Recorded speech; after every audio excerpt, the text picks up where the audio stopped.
السلام علیکم۔ اردو کہانی نگری میں خوش آمدید۔ میرا نام سعدیہ ہے۔ میری عمر 30 سال ہو چکی ہے۔ میں ایک غریب گھرانے سے تعلق رکھتی ہوں۔ اتنی عمر ہونے کے باوجود اب تک میری شادی نہیں ہو پائی تھی، کیونکہ میں نہ تو اتنی خوبصورت تھی نہ ہی امیر۔ ایسے میں میری شادی کیسے ہوتی؟ آج کل کے دور میں سب لوگ خوبصورت اور امیر لڑکی سے شادی کرنا چاہتے ہیں، جبکہ ہم لوگ غریب تھے۔ میرے ابو فیکٹری میں ملازم تھے، اس لیے سب لوگ جانتے تھے کہ میں سسرال میں ٹرک بھر کر جہیز نہیں لے کر آؤں گی۔ میرے لیے کوئی اچھا رشتہ نہیں آ رہا تھا اور یوں میری عمر بڑھتی جا رہی تھی، اور اس کے ساتھ ہی میرے والدین کی پریشانی بھی بڑھ رہی تھی، کیونکہ وہ چاہتے تھے کہ جلد سے جلد میری شادی ہو جائے، اور اس کے لیے وہ دن رات دعائیں مانگتے تھے۔ بالآخر ایک دن اللہ نے ان کی دعائیں سن لیں اور میرے لیے ایک اچھا رشتہ آ گیا۔ لڑکے کا نام زبیر تھا، وہ جاب کرتا تھا۔ اس کی ماں رشتہ لے کر آئی تھی، جبکہ اس کا باپ 5 سال پہلے ہی مر چکا تھا۔ زبیر اپنے والدین کی اکلوتی اولاد تھا۔ یہ رشتہ میرے والدین کو بہت پسند آیا۔ ان کا تو بس نہیں چل رہا تھا کہ وہ ابھی مجھے ان لوگوں کے ساتھ رخصت کرتے، کیونکہ یہ رشتہ واقعی بہت اچھا تھا۔ لڑکا خوش شکل اور کماؤ تھا، اور سب سے بڑھ کر کہ میرے سسرال والے بہت پیسے والے دکھائی دے رہے تھے۔ چونکہ میرے گھر والوں کو یہ رشتہ پسند آ گیا تھا، اسی لیے اگلے ہی دن ان کے گھر چلے گئے تاکہ لڑکے کا گھر بار دیکھ لیں۔ اس دوران میں دعا کر رہی تھی کہ کاش سب کچھ ٹھیک ہو جائے اور یہاں میری شادی ہو جائے، کیونکہ اب تک میں لوگوں کے طعنے سن سن کر تھک چکی تھی۔ ایسا لگتا تھا کہ وہ لمحہ قبولیت کا تھا، کیونکہ جب میرے گھر والے وہاں سے واپس آئے تو سب بہت خوش تھے۔ میرے والدین کہنے لگے، یہ سب ہماری بیٹی کے صبر کا نتیجہ ہے کہ آج اسے اتنا اچھا سسرال ملا ہے۔ یہ سن کر میں پھولی نہیں سمائی۔ سب میری قسمت پر رشک کر رہے تھے کہ مجھے اتنا اچھا رشتہ مل گیا۔ مگر اگلے دن زبیر کی امی ہمارے گھر آئیں اور ایسی بات کہہ دی کہ جسے سن کر ہم سب ششدر رہ گئے۔ میری ساس نے کہا کہ آپ لوگوں کو میرا بیٹا اور گھر بہت پسند آیا ہے، لیکن میں آپ کی بیٹی کو اپنی بہو تبھی بناؤں گی جب آپ لوگ میری ایک شرط مانیں گے۔ یہ سن کر میرے والدین پریشان ہو گئے۔ انہیں لگا کہ یقیناً یہ لوگ بھی جہیز کے نام پر ایک لمبی لسٹ دینے والے ہیں۔ تبھی تو میری امی نے گھبرا کر میری ساس سے پوچھا، کیسی شرط؟ یہ سن کر میری ساس کہنے لگیں، ہماری تو بس ایک ہی شرط ہے، اور وہ یہ کہ شادی کے بعد آپ کی بیٹی رات کے وقت ہماری حویلی کا پہرا دے گی۔ یہ شرط سن کر سب پریشان ہو گئے کہ آخر یہ کیا معاملہ ہے۔ میری ساس تو یہ کہہ کر چلی گئیں کہ اگر آپ لوگوں کو ہماری شرط منظور ہو تو ہمیں فون کر کے بتا دینا۔ لیکن یہ سن کر میرے گھر والے سوچ میں پڑ گئے۔ سچ تو یہ تھا کہ رشتہ بہت اچھا تھا، مگر اس قدر عجیب و غریب شرط رکھی گئی تھی کہ بات سمجھ سے باہر تھی۔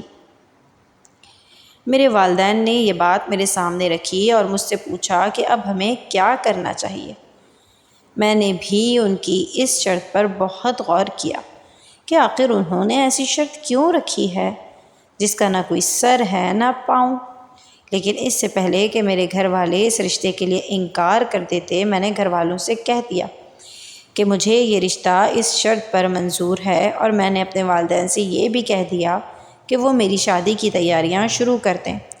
اگرچہ یہ شرط مشکل تھی، بہت مشکل تھی، مگر میں جانتی تھی کہ میری عمر میں بہت زیادہ رشتے آنا ممکن نہیں ہے۔ غربت کی وجہ سے کسی اچھے لڑکے کا رشتہ آنا ویسے ہی ناممکن تھا، اور اب تو میری عمر بھی ہو گئی تھی، اس لیے مجھے ان کی یہ شرط ماننی پڑی، کیونکہ اگر میں اس رشتے سے انکار کر دیتی تو پھر میرے لیے دوبارہ ایسا اچھا رشتہ نہ آتا۔ اسی لیے میں نے سمجھداری سے کام لیتے ہوئے اس رشتے کے لیے ہاں کہہ دی اور شادی کے لیے اس شرط کو مان لیا۔ میں نے سوچ لیا کہ اب شادی کے بعد جو ہوگا وہ دیکھا جائے گا، اور یوں میری شادی کی تیاریاں شروع ہو گئیں۔ میرے خاندان والے میری شادی کا سن کر ہی ہکا بکا رہ گئے تھے۔ وہ سب کے سب مجھ سے حسد کرتے تھے۔ جب انہیں پتہ چلا کہ میری شادی اتنے اچھے گھر میں ہو رہی ہے اور میں شادی کے بعد اتنی بڑی حویلی میں جانے والی ہوں، تو یہ سن کر میرے سارے رشتہ دار جل کر خاک ہی ہو گئے۔ میں بھی ان کو جلتا ہوا دیکھ کر خوش ہو گئی، مگر جب مجھے اپنے سسرال والوں کی شرط یاد آتی تو میں کانپ کر رہ جاتی، کیونکہ یہ شرط بہت ہی خطرناک تھی۔ اس شرط کے مطابق مجھے سہاگ رات سے ہی سسرال والوں کی حویلی کا پہرا دینا تھا۔ یہ سوچ کر مجھے گھبراہٹ ہونے لگی، مگر میں نے آہستہ آہستہ اپنی گھبراہٹ پر قابو پا لیا اور خود کو بہلانے لگی۔ شادی کے وقت میرے سسرال والوں نے اتنا پیسہ خرچ کیا کہ میرے خاندان والے تو دیکھتے ہی رہ گئے، اور یہ دیکھ کر مجھے بھی بڑی خوشی ہوئی۔ اور یوں دن تیزی سے گزر گئے۔ میں اپنے سسرال آ گئی۔ یہاں آ کر میری آنکھیں پھٹی کی پھٹی رہ گئیں، کیونکہ یہ حویلی تو میری سوچ سے بھی بڑھ کر خوبصورت تھی۔ اس میں کئی کمرے تھے۔ یہ حویلی کافی بڑی تھی۔ میرا شوہر بھی بہت اچھا تھا۔ اس نے منہ دکھائی میں مجھے سونے کے بڑے بڑے کنگن پہنائے۔ میری ساس بھی مجھ سے بہت پیار سے پیش آئیں، مگر کچھ دیر بعد ہی انہوں نے مجھ سے کہا کہ ہم تو اپنے کمروں میں سونے جا رہے ہیں، مگر تم نے شرط کے مطابق ساری رات جاگ کر حویلی کا پہرا دینا ہے۔ یہ سن کر میں گھبرا گئی، مگر میرا شوہر اور ساس مجھے اکیلا چھوڑ کر سونے چلے گئے۔ میں نے ہمت کی اور خود کو حوصلہ دیتے ہوئے باہر آ گئی اور حویلی کا پہرا دینے لگی۔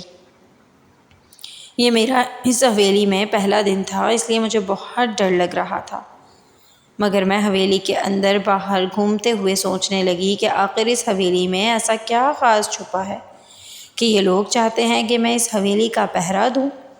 میں اس بات کی کھوج لگانا چاہتی تھی، مگر چونکہ یہ حویلی بہت بڑی تھی، اس لیے میں نے اس رات چند ہی کمروں کو چیک کیا۔ ویسے میں نے رات کو پہرا دیتے ہوئے محسوس کیا تھا کہ حویلی کے زیادہ تر کمروں کو تالا لگا ہوا تھا۔ پھر وہ رات گزر گئی۔ صبح جب میری ساس اور شوہر جاگے تو میں ناشتہ کر کے سو گئی، کیونکہ ساری رات جاگنے کی وجہ سے میری آنکھیں بند ہو رہی تھیں۔ اسی لیے سوتے ہی میری آنکھ لگ گئی اور میں سارا دن بے خبر سوتی رہی۔ شام کے وقت میرے شوہر نے مجھے آ کر جگایا، اور مجھے نہیں پتہ تھا کہ سارا دن گھر میں کیا ہوتا رہا۔ پھر اگلی رات بھی میں جاگ کر حویلی کا پہرا دیتی رہی اور میرا شوہر اور ساس اپنے کمروں میں سونے چلے گئے۔ اسی طرح دن گزرتے گئے۔ میں رات بھر جاگ کر اپنے ہی شوہر کی حویلی کا پہرا دیتی اور دن بھر بے خبر سوتی رہتی۔ ایک رات جب میں پہرا دے رہی تھی تب میں ایک آواز سے چونک گئی۔ مجھے سمجھ نہیں آیا کہ یہ آواز کہاں سے آ رہی ہے، مگر یہ تو پکا تھا کہ یہ کھٹ کھٹ کی آواز اسی حویلی کے اندر سے آ رہی تھی۔ مگر یہ جاننے سے پہلے ہی صبح ہو گئی اور میں معلوم نہیں کر سکی کہ یہ آواز کہاں سے آ رہی تھی۔ روز کی طرح میں ناشتہ کر کے سو گئی تو شام کو ہی جاگی۔ کچھ دنوں سے میں دیکھ رہی تھی کہ جاگنے کی وجہ سے میرا سر بڑا بھاری ہوتا تھا۔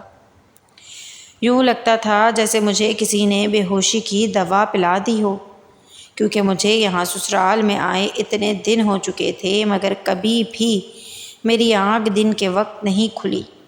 میں ہمیشہ شام تک بے ہوش پڑی رہتی تھی اور مجھے پتہ ہی نہیں چلتا تھا کہ دن کے وقت یہاں حویلی میں کیا ہوتا ہے۔ باوجود کوشش کے بھی میں دن کے وقت نہیں جاگ سکی، کیونکہ ناشتہ کرتے ہی میں بے ہوش ہو جاتی تھی اور میری آنکھ شام کے وقت ہی کھلتی تھی۔ شام کے وقت ہی میری ملاقات اپنے شوہر اور ساس سے ہوتی تھی۔ ہم تینوں ایک ساتھ کھانا کھاتے تھے۔ میری ساس اور شوہر زیادہ تر خاموش ہی رہتے تھے۔ کھانا کھانے کے بعد وہ دونوں اپنے اپنے کمروں میں چلے جاتے، جبکہ میں کچن میں جا کر کھانے کے برتن دھوتی۔ برتن دھونے کے بعد میں اپنے لیے چائے بنا لیتی، کیونکہ شرط کے مطابق مجھے تو جاگنا ہی تھا، اور اس وقت میں کبھی کبھی کسی سہیلی یا اپنے گھر والوں سے بھی فون پر بات کر لیتی تھی۔ میرے والدین جب بھی مجھ سے پوچھتے کہ میں سسرال میں خوش تو ہوں، یہ سن کر میں اکثر ہی ہنس دیتی اور کہتی میں اپنے گھر میں بہت خوش ہوں، میرا شوہر میرا بہت خیال رکھتا ہے، اس لیے اب آپ لوگ بھی میری فکر نہ کیا کریں۔ یہ سن کر میرے والدین مطمئن ہو جاتے۔ میں ان پر ظاہر نہیں کرنا چاہتی تھی کہ یہاں میں کس مشکل میں ہوں۔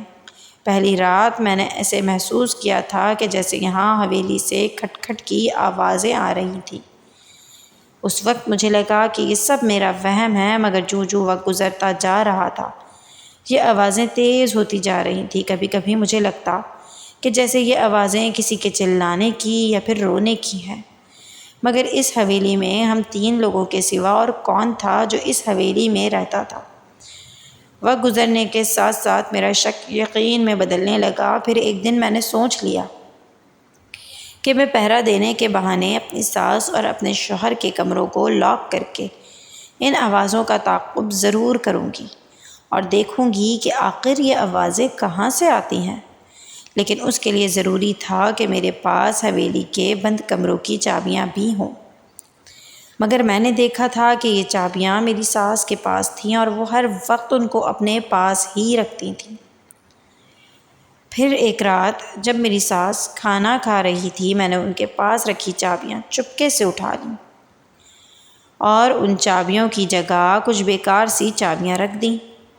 جو ہی میری ساس اور شوہر سو گئے، میں نے ان دونوں کے کمروں کو لاک کر دیا اور ان چابیوں سے حویلی کے سبھی بند دروازے کھول کھول کر دیکھنے لگی۔ آخر کوئی تو ایسی بات تھی نا کہ جس کی وجہ سے مجھے حویلی کی پہرے داری کا کام سونپا گیا تھا۔ کوئی راز تو ضرور چھپا تھا، مگر مجھے وہاں کچھ نہیں ملا۔ مجھے لگ رہا تھا کہ حویلی کے اندر سے اب بھی کچھ آوازیں آ رہی ہیں۔ میں ان آوازوں کا تعاقب کرنے لگی، تبھی اچانک مجھے احساس ہوا کہ یہ آوازیں کمروں سے نہیں بلکہ حویلی کے نچلے حصے سے آ رہی تھیں۔ تب مجھے احساس ہوا کہ اس حویلی میں ایک تہخانہ بھی تھا اور یہ آوازیں وہیں سے آ رہی تھیں۔ میں آہستہ آہستہ اس تہخانے کی طرف بڑھنے لگی۔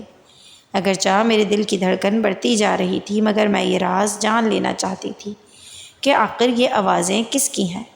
اور جو ہی میں اس خفیہ تہخانے تک پہنچی، اندر کا منظر دیکھ کر میری روح لرز گئی، کیونکہ سامنے تہخانے میں کچھ چھوٹے بچے بندھے ہوئے تھے۔ کسی نے ان معصوم چھوٹے بچوں کو قید کر رکھا تھا۔ ان میں سے کچھ بے ہوش تھے اور کچھ رو رہے تھے۔ یہ دیکھ کر میں پریشان ہو گئی۔ مجھے اب ساری حقیقت کا پتہ چل گیا تھا کہ میرے سسرال والوں نے یہ شرط کیوں رکھی تھی کہ میں ساری رات جاگ کر حویلی کا پہرا دوں گی، اور یہ بھی کہ کیوں ناشتہ کرنے کے بعد میں اتنی بے خبر ہو کر سوتی تھی۔ مجھے تو پہلے ہی دن سے لگ رہا تھا کہ ضرور میرے سسرال والے مجھ سے کچھ چھپا رہے ہیں، اور اب تو میں نے یہ سب اپنی آنکھوں سے دیکھ لیا تھا۔ میں جلدی سے ایک نمبر ملانے لگی۔ صبح ہوئی تو میری ساس جلدی سے اٹھی اور ہم تینوں کے لیے ناشتہ بنا لائی، مگر میں بار بار گھڑی کی طرف دیکھ رہی تھی۔ اسی وقت میرا شوہر بھی تیار ہو کر کچن میں آ گیا اور اس سے مجھ سے کہا کہ میں ناشتہ کر لوں، مگر آج میں ناشتہ نہیں کرنا چاہتی تھی۔ آج میں جاگنا چاہتی تھی، کیونکہ میں کسی کو کال کر کے بلا چکی تھی اور اب مجھے اس کے یہاں آنے کا انتظار تھا۔ پھر کچھ دیر بعد میرا انتظار ختم ہوا اور پولیس کی گاڑیاں ہارن بجاتی حویلی کے دروازے پر پہنچ گئی۔ یہ دیکھ کر میری ساس اور شوہر گھبرا گئے۔ انہوں نے یہاں سے بھاگنا چاہا، مگر پولیس جلدی ہی حویلی کے اندر آ گئی اور پولیس اہلکار حویلی کی تلاشی لینے لگے۔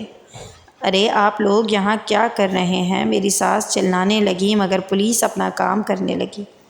کچھ دیر بعد پولیس نے تہخانے سے بچے برآمد کر لیے، جسے دیکھ کر میری ساس اور شوہر حیرانی کی ایکٹنگ کرنے لگے، اور جو ہی پولیس آفیسر نے ان دونوں سے حویلی میں قید ان چھوٹے بچوں کے متعلق پوچھا، وہ دونوں تو یہ سن کر ہی مکر گئے اور کہنے لگے، ہمیں ان بچوں کے بارے میں کچھ نہیں پتہ، اسی سے پوچھ لو، کیونکہ یہی تو رات بھر حویلی کا پہرا دیتی ہے۔ اسی نے بچوں کو قید کر رکھا تھا۔ یہ سن کر میں ہکا بکا رہ گئی اور میں نے پولیس سے کہا، یہ کام میں نے نہیں کیا، بلکہ میں تو ان کے کہنے پر پہرے داری دیتی تھی۔ اس پر جب پولیس والوں نے مجھ سے ثبوت مانگا تو میں نے کہا، میری ایک سہیلی جرنلسٹ ہے، اس کے پاس اس بات کا ثبوت ہے۔ پھر کچھ دیر بعد میری سہیلی حویلی آ گئی۔ جس رات میں نے تہخانے میں قید بچے دیکھے تھے، میں نے اسی رات سہیلی کو بلا لیا تھا۔ اس نے سب بچوں کی ویڈیو بنا لی تھیں اور سارے ثبوت اکٹھے کر لیے تھے کہ ان بچوں کو کب اور کہاں سے اغوا کیا گیا تھا۔ پولیس نے یہ ثبوت دیکھے تو دیکھتے ہی میری ساس اور شوہر کو پکڑ لیا اور کہا کہ جب تک ان بچوں کے والدین کا پتہ نہیں چل جاتا، یہ سب حویلی میں ہی رہیں گے، اور یوں میں ان بچوں کو پالنے لگی۔ اگر آپ کو ہماری آج کی کہانی پسند آئی ہو تو ویڈیو کو لائک کیجیے اور چینل کو سبسکرائب کیجیے۔